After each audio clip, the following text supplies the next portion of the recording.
안녕하세요. 신성수 강사입니다. 오늘은 우리 주문이 들어오고 그리고 발송을 할 때 우리가 배송 지연 설정을 해줘야 되는 경우들이 있습니다.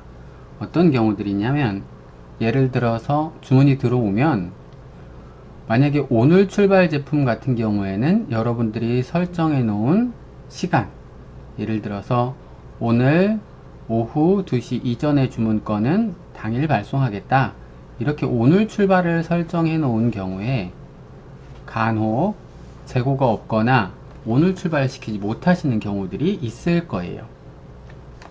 오늘 출발이 아니더라고 하더라도 여러분들은 고객들한테 주문이 들어오면 일정 기간 안에 그 제품을 발송을 해줘야 됩니다. 그런데 발송을 못하는 경우들이 생기겠죠. 최근에는 택배사들이 파업을 해서 우리가 택배를 보내는 그 날짜를 지연시켜야 되는 그런 경우들도 있었습니다. 모르시는 분들도 계실 것 같아서 간단하게 설명드리겠습니다. 자, 신규 주문이 들어온 걸 한번 들어가 살펴볼게요. 신규 주문이 들어오면 화면상에서 이렇게 주문이 들어온 내역들이 있고, 저 같은 경우는 첫 페이지에 우리 조회 항목에서 발송 기한을 이렇게 앞쪽으로 좀 빼놨어요. 언제까지 발송을 해야 되는지가 이렇게 나타나죠. 그래서 우리가 발주 확인을 하기 전에 주문 들어온 상태에서도 우리가 발송 기한을 연장시킬 수가 있고요. 그리고 여러분들이 발주 확인을 해 놓은 상태에서도 우리가 발송 기한을 확인을 해서 연장을 시켜 놓을 수가 있습니다.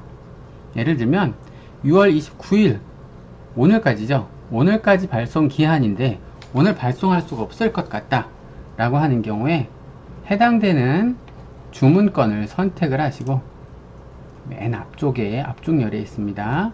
주문건을 선택을 하시고 상단에 발송 지연 처리라고 되어 있는 부분을 클릭하시거나 하단에 주문 확인에 발송 지연 처리를 눌러서 처리를 해주시면 됩니다. 발송 지연 처리를 누르면 이렇게 나옵니다. 선택하신 주문건 중 발송 지연 처리 가능한 주문건이 없습니다. 저는 없대요. 왜 없을까요? 이 건은 제가 며칠 전에 발송 지연 처리를 이미 해놨기 때문에 그렇습니다. 발송 지연 처리는 한 번만 가능합니다. 그래서 기존에 발송 지연 처리한 건에 대해서는 우리가 발송 기한을 연장할 수가 없고요. 제가 다른 건을 선택해서 발송 지연 처리를 눌러 볼게요. 그랬더니 선택하신 건 중에서 발송 처리가 가능하대요. 그러면 이렇게 팝업 창이 뜨고요. 발송 지연 사유 보면은 상품 준비 중, 뭐 고객 요청이다, 주문 제작이다, 예약 발송이다, 해외 배송이라서 지연을 한다, 이런 것들이 보이실 거예요. 그래서 이 중에서 여러분들이 해당되는 발송 지연 사유를 선택하시고 발송 기한을 선택을 하시면 됩니다.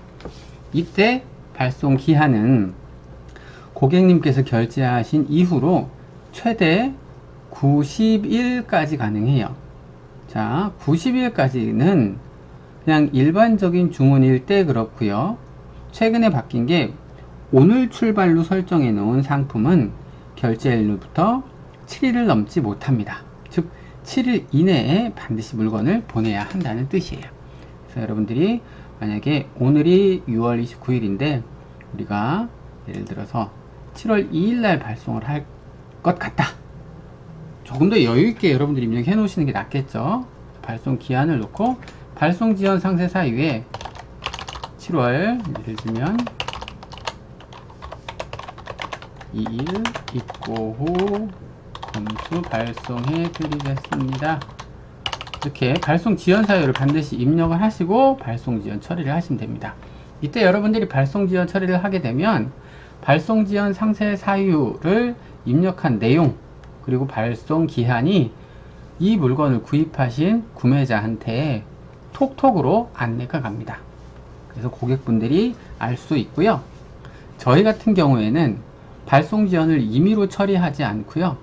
사전에 고객들에게 문자를 보내서 이러이러한 이유로 저희가 물건을 즉시 발송하지 못하고 몇 월 며칠 날경 발송할 것 같습니다 라고 미리 문자로 보내서 사전 양해를 구한 이후에 발송 지연 처리를 주로 합니다. 그래서 이렇게 발송 지연 처리 버튼을 누르시면 발송 지연 처리가 됩니다. 다음 시간에는 아마 럭키투데이에 대해서 들어보신 분들이 많으실 건데요.